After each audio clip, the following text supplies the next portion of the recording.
Hello and welcome to week 6 of our virtual forest school.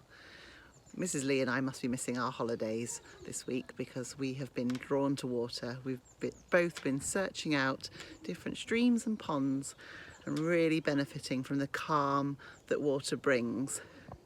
Can you see that I'm rocking here because I'm sat on my favourite new toy, which is a tree swing in our garden, which is really relaxing too. The other thing we're going to look at this week is we're going to look at nighttime and darkness. This was inspired by some of our pupils who've really got into stargazing during lockdown, and they've taught us how to use an app, and I'm going to show you how to do that too. Whilst I'm showing you these images of water that Mrs. Lee and I have recorded over the past week, it's really important to remember that we only ever go near water with a responsible adult.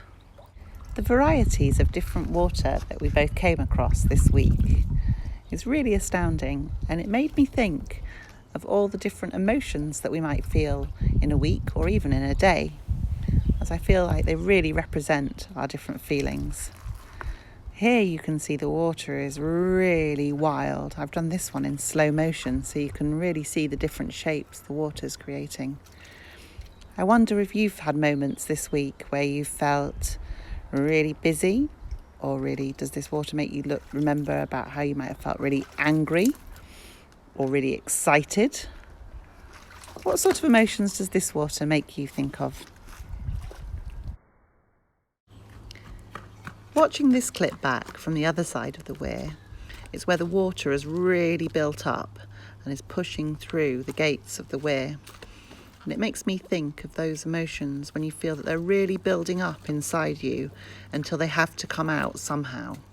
And those can be really big emotions, can't they? Of happiness or joy or excitement or anger or sadness or worry. And those feelings can build up with us, inside us for a while, but they do need to come out somehow. And it's thinking of really great ways to do that, whether that's through talking to somebody, or writing it down, or physically getting it out by going for a run, or going for a swim, or by ripping up bits of paper, or by doing some calming breathing exercises.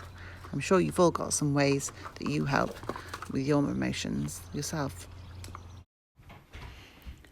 This water looks really fizzy, almost excited. Have you had moments of feeling excited this week? Are you excited about the news that soon schools will be reopening and we'll all be back in school? You might have a mix of feelings about schools reopening. You might feel excited some moments and then maybe a bit worried or apprehensive next. It might help to know that everyone's going to feel a mix of emotions about school starting, and it really will help to talk to someone. But once we get back, it will feel like we've never been away after a really short time. I've filmed this water in slow motion, and you can really see the waves clashing against each other, can't you? Are they dancing happily or are they fighting angrily? Has there been moments this week where you've clashed with somebody and had a fight? Or have there been moments where you've been playing happily with people? What do we do after we've had an argument with somebody and we've had a clash? It's really good to think about the way we've behaved and go back and try and make amends for what we've done by apologising and doing something kind for that person. Sadly, this clip wasn't taken recently. This is in the sea. You can see the waves are very, very calmly coming in as the tide comes in, and it's so gentle and peaceful. Have you had moments this week where you felt like you're making progress, slowly but surely? Perhaps it was with some maths that you found difficult, or some literacy, but you worked hard and slowly and surely you made some progress. This stream that Mrs. Lee found seems in a real hurry to get down the hill. Have you felt rushed or hurried this week? Sometimes it's a good thing because you can feel like you're getting lots done quickly. Other times it can feel a bit rushed and like you're not doing the best that you can.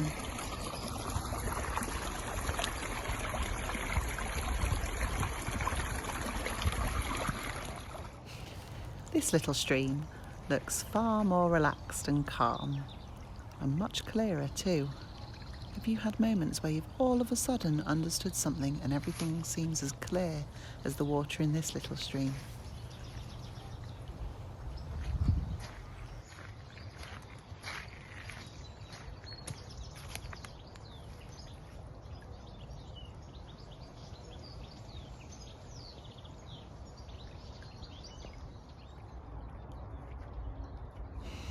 Mrs. Lee's little dog Fig is showing us the way here.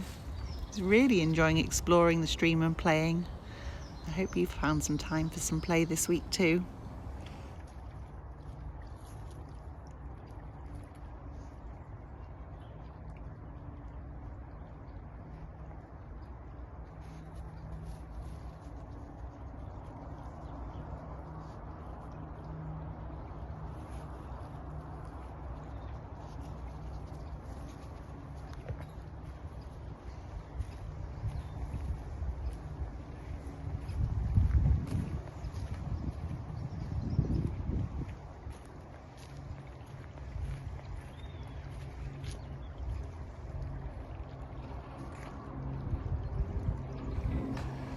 I would love to explore what's over that little bridge. Fig, why haven't you had a go over the bridge?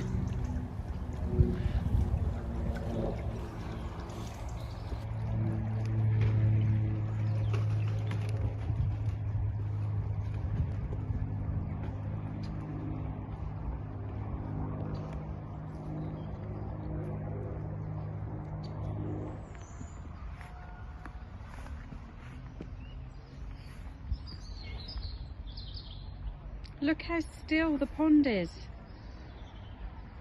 Or stagnant. Stagnant's a great word to use, isn't it? I'm going to see if I can get a bit closer and have a look what we can see. You can definitely see the lovely, beautiful reflections of the trees. And I've also spotted a tennis ball. Now, I did have this urge to try and get something to go and get it out, but of course we all know that how dangerous that can be. So if you're ever near a pond or any type of water, make sure you're with somebody, with an adult, and never get too close. Even a small shallow pool is a hazard. But not only that, we don't want to disturb the wildlife that's in the pond, because there could be lots going on down there.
When I was looking around the pond, it reminded me of a time when we were at forest school and a couple of the children decided they wanted to make their own pond, so we dug a little hole, and then, for even more fun, we made a little boat out of leaves.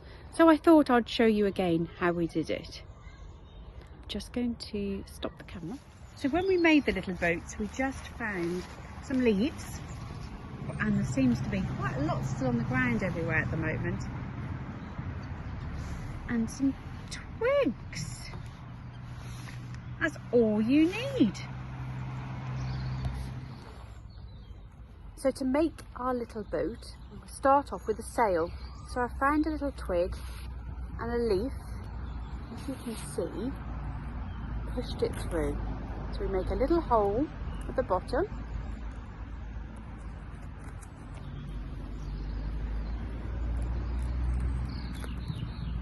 And then another hole at the top. And we're just going to feed it through. Oh, let's start with this one. We push it through.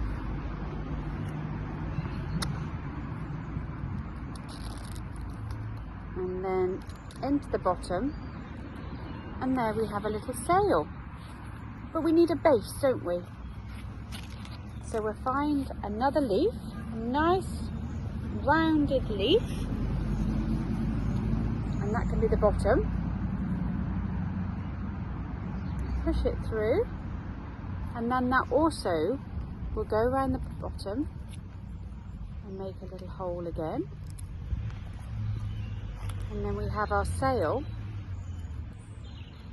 on our boat. Should we go and see if it works?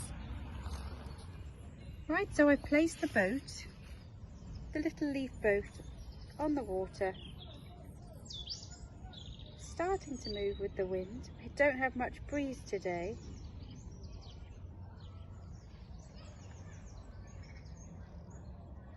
You can imagine sailing away.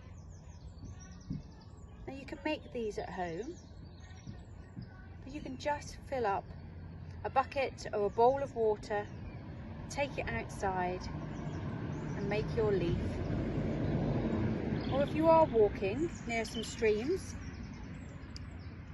with an adult, ask them for help and you can make one too. Would love to see some photographs of your little boats and sails.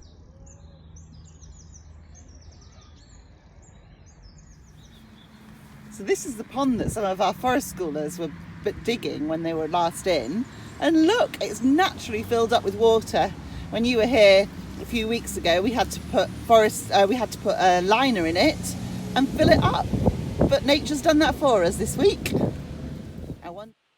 February is LGBT History Month.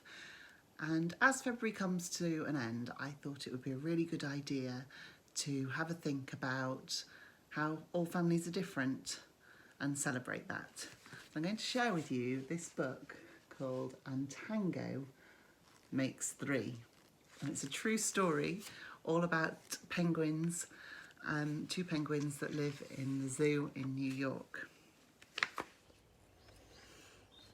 In the middle of New York City, there is a great big park called Central Park. Children love to play there. It has a toy boat pond where they can sail their boats. It has a carousel to ride on in the summer and an ice rink to skate on in the winter. Best of all, it has its very own zoo. Every day, families of all kinds go to visit the animals that live there.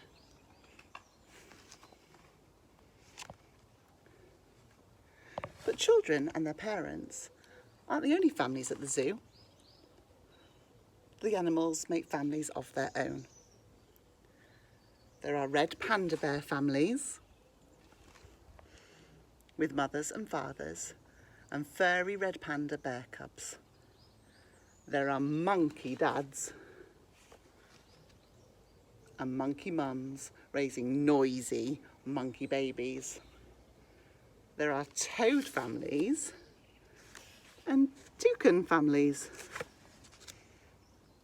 and cotton top tamarin families too. And in the penguin house, there are penguin families. Every year at the very same time, the girl penguins start noticing the boy penguins. And the boy penguins start noticing the girls. When the right girl and the right boy find each other, they become a couple.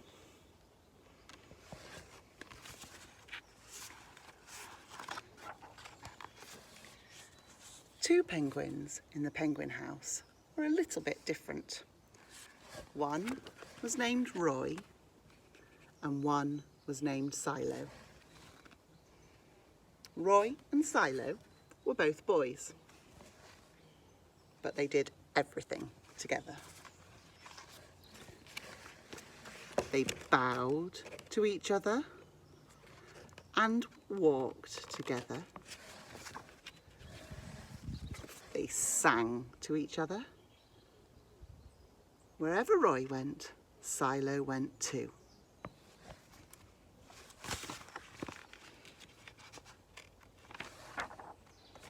They didn't spend much time with the girl penguins, and the girl penguins didn't spend much time with them. Roy and Silo wound their necks around each other. Their keeper, Mr. Gramsay, noticed the two penguins and thought to himself, they must be in love. Roy and Silo watched how the other penguins made a home. So they built a nest of stones for themselves. Every night, Roy and Silo slept there together, just like the other penguin couples.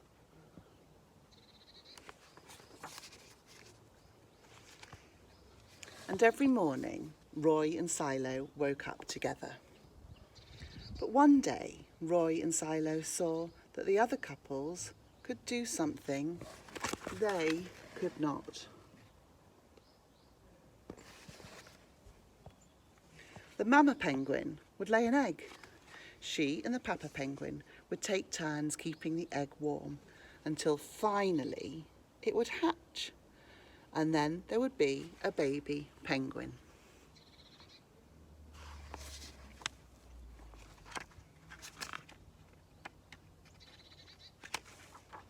Roy and Silo had no egg to sit on and keep warm.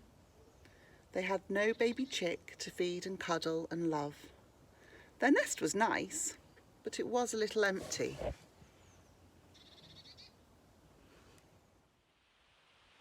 One day, Roy found something that looked like what the other penguins were hatching and brought it to their nest.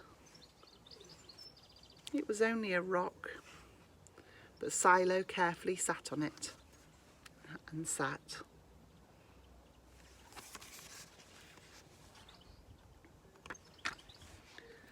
And sat. And when Silo got sleepy, he slept. And when Silo was done sleeping and sitting, he swam and Roy sat. Day after day, Silo and Roy sat on the rock. But nothing happened.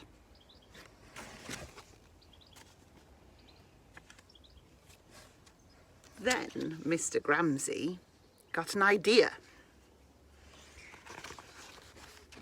He found an egg that needed to be cared for, and he brought it to Roy and Silo's nest.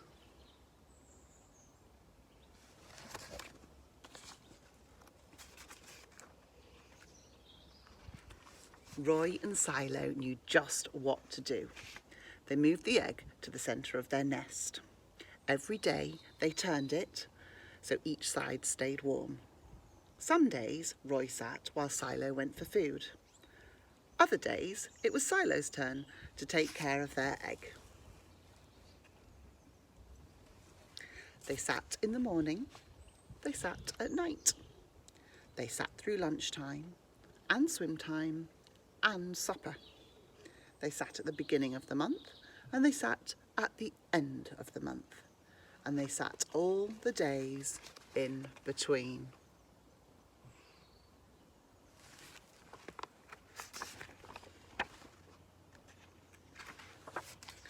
Until one day they heard a sound coming from inside their egg. Beep, beep. Beep, beep. It said, Roy and Silo called back. Squawk, squawk, squawk, squawk. Beep, beep, answered the egg. Suddenly, a tiny hole appeared in the egg shell. And then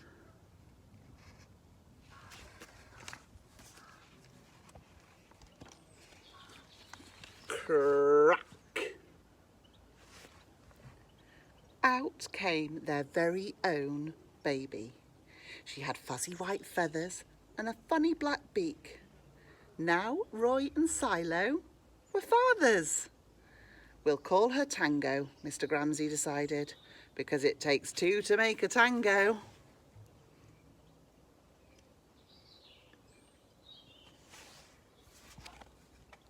Roy and Silo taught Tango how to sing for them when she was hungry, and they fed her food from their beaks. They snuggled her in their nest at night. Tango was the very first penguin in the zoo to have two daddies.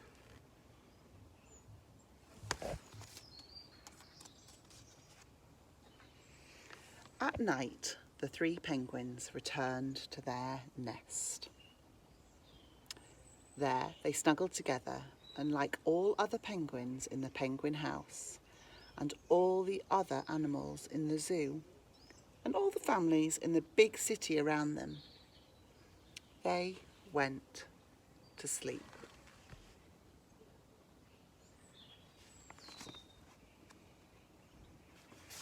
Isn't that a lovely story with such a happy ending? And it just shows, doesn't it, that although all our families are so very, very different, there are some things that we all have in common. We all love each other very much, we all care for each other very much, and we try our very best. Going back to looking at water and thinking about how it reflects emotions, I've been looking at these photos that I took of Devon on holiday.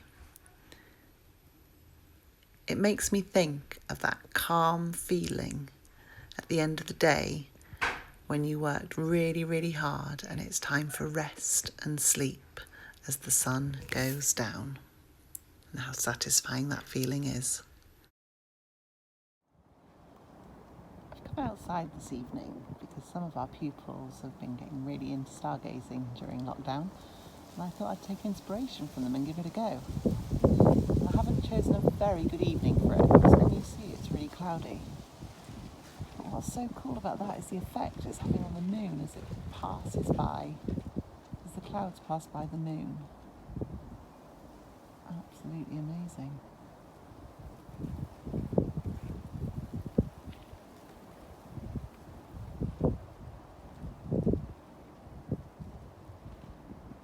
So some of our pupils have downloaded an app that helps them with stargazing and helps you ID all the different star constellations in the sky, which is really clever. So if you want to have a go at that, you could ask your family if that's okay, ask an adult, and use an app to work so you know what you're looking at.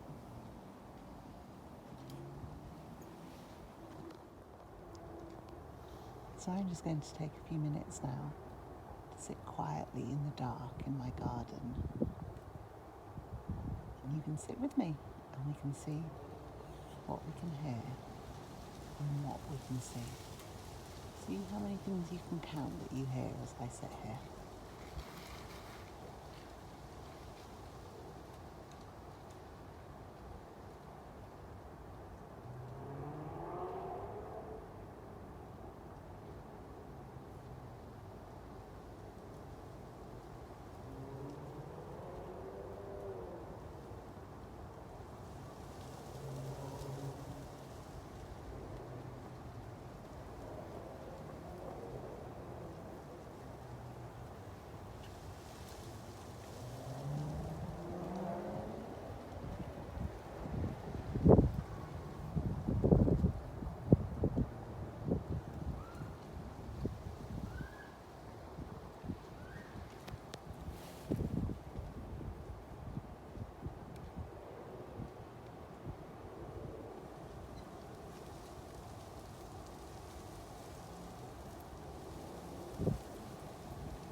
so relaxing being out there in the dark.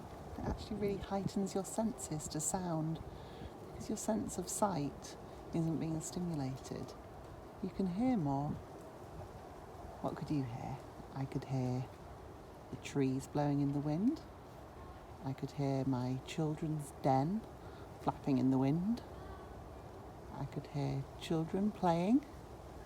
I could hear a motorbike rushing past and some distant traffic. I think I also heard a gate squeaking. Did you? If you spend some time in your garden in the dark, if you sit still for long enough, you might see some nocturnal wildlife too. So I'm holding my phone up to the sky with the app open, and it's telling me which constellations I can see. Now, I know nothing about stars, so this is really exciting. It's telling me that that's Orion, and I've noticed that constellation before and wondered what it was called. And there it's pointing at the moon. We all know that one. And look, and it's telling me that there's Cancer shaped like a crab. Isn't that amazing to be able to find these things out? So if you have permission from an adult and someone that can come outdoors with you in the dark, perhaps you'd like to have a go at this. Look at that, one in the shape of a bear, that's incredible.